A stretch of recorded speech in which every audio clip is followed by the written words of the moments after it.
Today's topics include Bluetooth devices, distractions, and the best way to make homemade French fries. So, Bluetooth devices are freaking everywhere. And we have really just been eliminating them out of the house as much as possible or just not getting them in the first place. A lot of kids stuff especially is there's kind of going back and having like non-Bluetooth options again, because I think people are starting to really understand how terrible Bluetooth is for our bodies. Our bodies run on electricity. That is how the nervous system works. Bluetooth devices are particularly hard or rough on our bodies, not because of necessarily the frequencies or the wavelengths, but because they are so ubiquitous with things we're using all day long. So a good example is the earpieces, the AirPods or the Bluetooth headphones. Those are particularly heinous because you're putting that radiation right next to your brain. And the younger kids the thinner their skulls are. And so they're just getting more and more radiation to the brain if they're using, like, say, wireless headphones.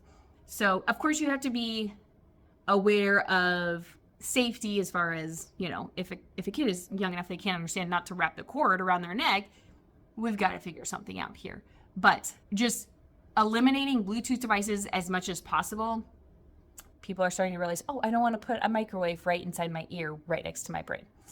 So that is something to be looking at in your home, and just like what kind of devices are in the home and which of them are Bluetooth capable and which of those can we shut off. Like a smartwatch, don't put Bluetooth on your body constantly. That's rough on your body's electrical systems. So smartwatches, you can put the airplane mode on. You can shut the Bluetooth off. Aura rings, you can turn it on airplane mode, and then it syncs with your phone. Like those sync with your phone when you plug it in and charge it. So options there, lots of options there. How to make the best at-home French fries. So my son loves burgers and fries every day. And of course, my daughter does not like burgers and fries, but I think it's because her brother does. We eat a lot of burgers and fries, and I love burgers and fries. Burgers are one of my favorites, and I love fries. But of course, you cannot buy French fries that are not deep fried in just like terrible oils. It's his favorite food, and it's only potatoes, so you hate to be like, no, we can't ever have fries, but we could only find junk fries. So we need to make our own fries, but it's never the same when you make your own fries. Well, until now. So we put it off forever. But then finally, this year for Christmas, I said, I'm tired of talking about it. So we bought a fry cutter. 150, 160 mark. Kind of depends on the brand and how many different size plates you get. I just got the one because we're like, well, let's just try it out and see. Oh my gosh, best purchase ever. So we would make fries ourselves, and they just weren't very good. And I didn't think they were great, but I'm an adult, so I just ate them because I made them. So we do this. Pro tip, unless you have a magic touch, we cut our russet potatoes in half. Obviously, scrub them and get all the dirt off of them. And then we cut them in half, because if you put a full russet potato in this bad boy, it's just not, you're going to be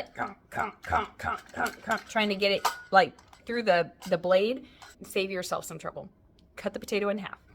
And then put it in. And then you get evenly sized potatoes. And then the kicker is I've done the soaking in ice water, which is fine. The point of that is to get the starch off, because that's what makes them crispy, is getting the starch off. So I'll do that sometimes, and then you let them soak in the ice water, and then you rinse them off, get all the extra starch off. Okay, so that's one way to do it. But the best way to do it is you boil them. So you can just put them in the water and then heat the water up to boiling with the fries in there.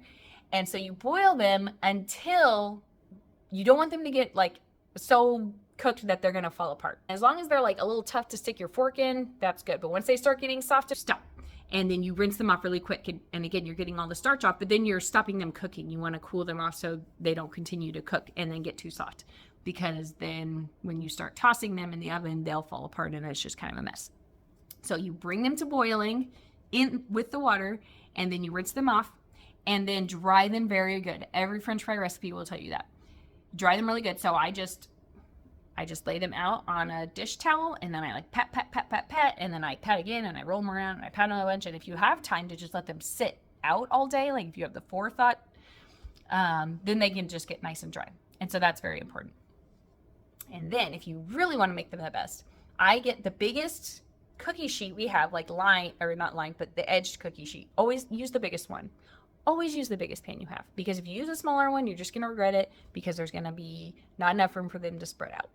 So use the biggest cookie sheet you find, and I put all avocado oil in, and then I let it heat up for about 5 or 7 minutes, because once that's heated up, then you put the fries on. Make sure they're dry, because if they're wet, then your oil is going to pop all over the place.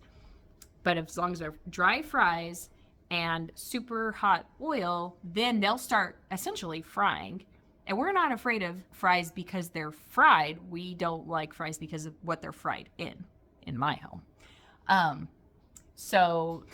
You put a lot of, I put a lot of oil. Not so much that there's a standing pool of it, but I mean, it is completely coated the bottom in a very healthy way. And then I coat a little more on top. And then every like 5 minutes, I go in and I toss them. And I just toss them. And then I just keep cooking them. So I cook them at about 380 to 400. You just kind of play around with that. Sometimes I'll start at 400 and then I'll have to back off because they're frying too fast on the outside. So that takes about, let me think, 20 minutes total to cook. You take them off of the pan, and I just put on like a paper towel, crispy on the outside, soft on the inside. Oh, it's the best way to make fries.